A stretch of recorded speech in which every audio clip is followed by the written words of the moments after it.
Yo, what's going on guys? Arekkz here and welcome back to another video for the Legend of Zelda Breath of the Wild. I told you guys in the last video that I had a load of gameplay from this at E3 and I promised you that I'd be following up with more videos, and this is just the beginning. I've got loads of things planned, so expect lots more videos over the coming days and weeks, but today I thought we'd kick things off by talking about the runes. So if you guys do enjoy this video, then a like would be super appreciated, and be sure to comment down below and let me know what you think. Now, to begin with, what are runes? Well, in Breath of the Wild, Link has what is known as a Sheikah Slate. This is his tablet-like device that he can use to download all the latest apps. No, I'm joking.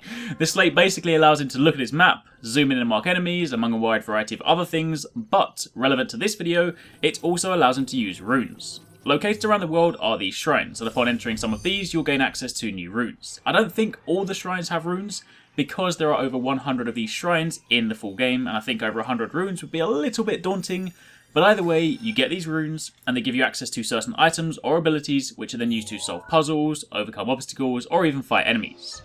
Right now, we know of 6. There will of course be more, but for the purpose of this video, let's take a look at these. The first two are very similar. They're both bomb runes, but one is round and one is square. Unlike previous Zelda games, you no longer need to find or buy bombs and store them in a bomb bag. Now they're a rune, so you have an infinite supply, but they do have a short cooldown in between each use, so you can't just throw endless bombs, you do still need to wait, I think it's about 3 or 4 seconds between each bomb use. They're also manually detonated now, so there's no risk of them blowing up in your hands because you waited too long before throwing them. Instead, you throw it, place it, do whatever you want, and then detonate it when you please.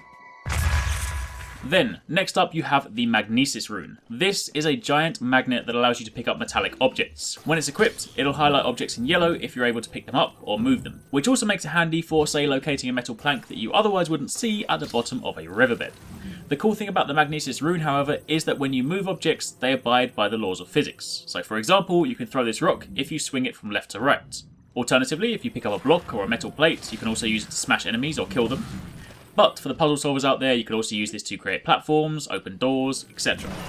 Then moving on from there, you have the Cryonis rune. This allows Link to create ice pillars in water. It's worth noting that you can't use ice arrows anymore to create platforms in the water by shooting them, so if you do want to cross an icy lake, or get to a previously inaccessible area, you are going to need to use this rune to create the icy platforms.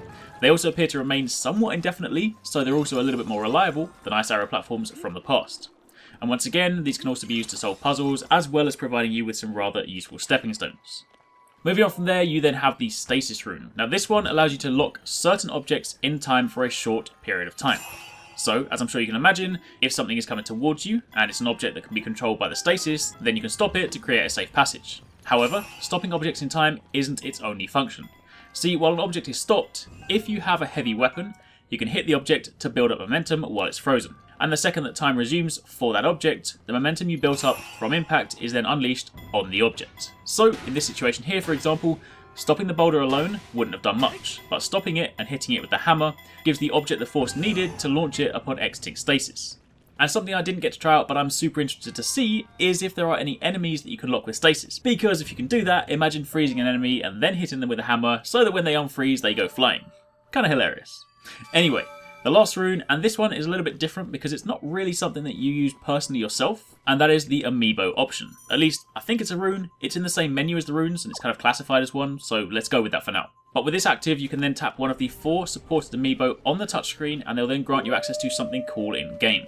Now, we don't actually know what the 3 Breath of the Wild amiibo will do just yet, they haven't announced that, but we did get to see what the Wolf Link one does. Wolf Link will summon an actual wolf in-game to fight alongside you. It's a little bit odd, truth be told, given that Wolf Link is Link, and you're also Link, but regardless, it's basically a pet wolf that'll hunt with you, fight enemies, and sniff out certain objects. It's pretty useful, but what's more, the more that you level Wolf Link amiibo in Twilight Princess HD by progressing through the Cave of Shadows, the more hearts he'll then have when you bring him into Breath of the Wild, and that in turn then means he can fight for longer because of course he can take more damage. So in short, if you haven't spent time leveling up your Wolf Link amiibo in Twilight Princess HD, now is a good time to get started so that you're ready for next year. And that, my friends, is pretty much it. Those are all the runes we currently know about and we've seen gameplay of. Of course, there will be more, and as and when we find out more about them, I will of course keep you guys posted. But for now, that's it, so hopefully you guys enjoyed the video. If you did, then again, a like would be super appreciated. And thanks for watching, take it easy, catch you next time, peace out.